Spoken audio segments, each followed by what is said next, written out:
E aí, chegamos ao último capítulo de Gênesis.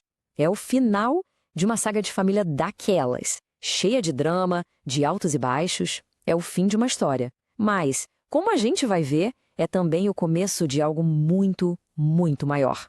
Pois é, essa é a grande pergunta que Gênesis 50 coloca na mesa. Depois de tudo que essa família passou, de tanta dor, de tanta traição, como é que se fecha um ciclo desses? Vamos mergulhar nessa história. Então, o capítulo começa com um momento super-humano, bem solene, a despedida de um patriarca. É de fato o fim de uma geração. Tenta imaginar essa cena. José, o governador todo-poderoso do Egito, se debruça sobre o pai, beija o rosto dele e chora. Dá para sentir o peso desse adeus, né? Não é só a perda do pai, é o fim de toda uma era. O último patriarca se foi.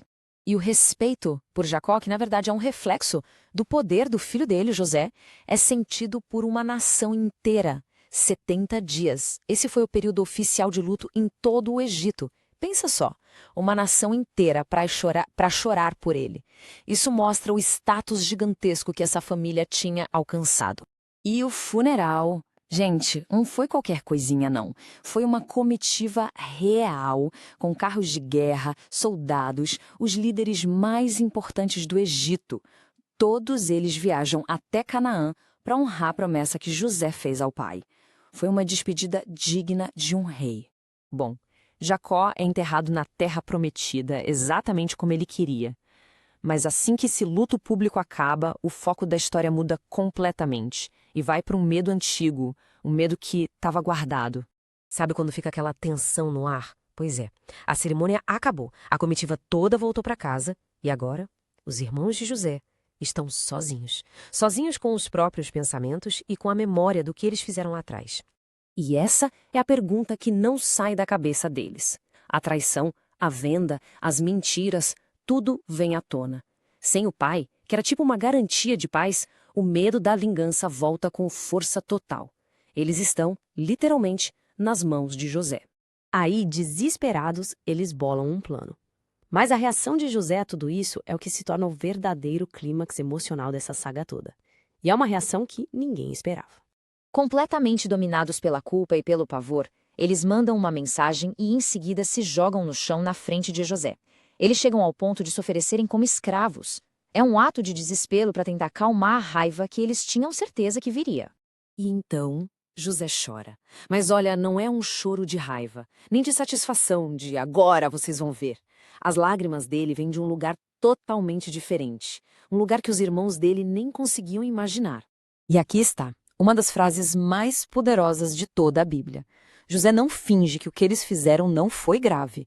Ele reconhece o mal, mas ele coloca tudo isso dentro de uma perspectiva divina muito maior. Essa frase mostra que existiam dois planos rolando ao mesmo tempo.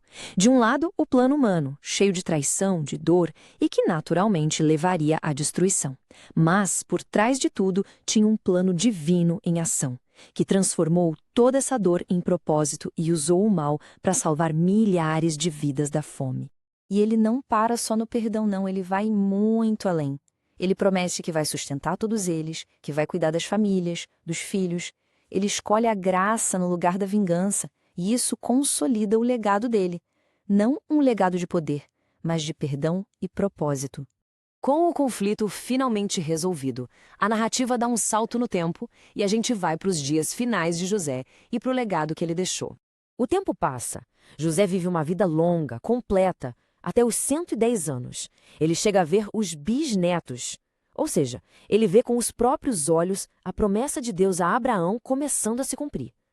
Mas o mais interessante é que mesmo depois de uma vida inteira no Egito, o coração dele nunca saiu da terra prometida. E esse é o último pedido dele. Ele faz os filhos jurarem que quando Deus os levasse de volta para Canaã, eles levariam os ossos dele junto. É um ato de fé absurdo.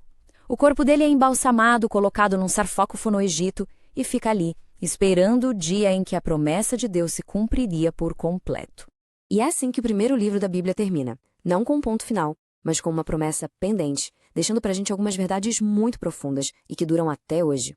Se a gente pudesse tirar 3 lições principais deste capítulo, seriam estas. Primeiro, Deus tem o poder de pegar as piores intenções humanas e reverter em algo bom. Segundo, o perdão tem uma força de cura que a vingança nunca vai ter. E terceiro, as promessas de Deus são certas. Elas podem demorar, mas não falham. Mas a história está longe, muito longe de acabar. Gênesis termina, mas já prepara o terreno para o que vem a seguir. O povo de Israel cresce muito no Egito, mas aí um novo faraó assume o poder, um que não conhecia José. E aquele lugar que um dia foi refúgio e segurança está prestes a se tornar um lugar de opressão. Uma nova história de libertação está só começando.